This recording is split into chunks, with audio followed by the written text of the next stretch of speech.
నెల 21 నుంచి నిర్వహించే సమ్మక్క సారలమ్మ జాతరకు అన్ని ఏర్పాట్లు చేసినట్టు జాతర కమిటీ అధ్యక్షుడు తుమ్మ రమేష్ తెలిపారు.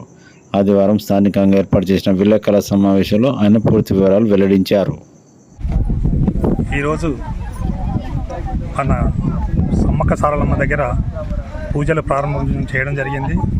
అదేవిధంగా ఆనవాయితీగా ఊరు పోచమ్మకు, గాంధీ మైసమ్మకు కూడా మొక్కులు చెల్లించడం జరిగింది.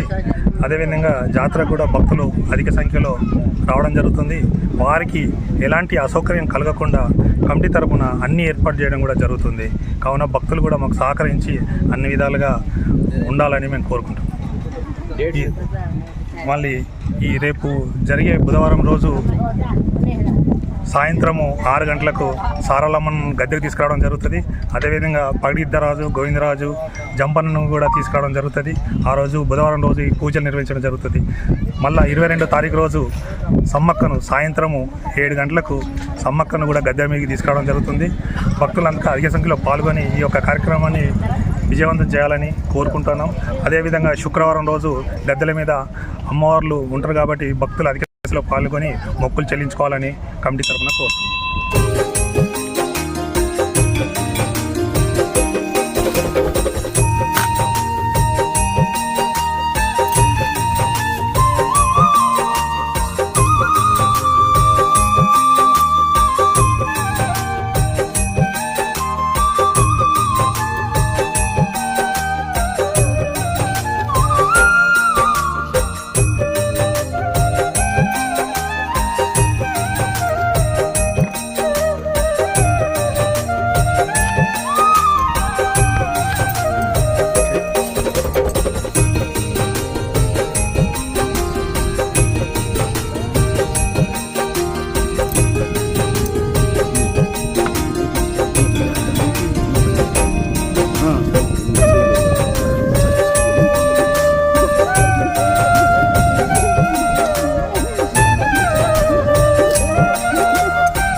साइड अलग अलग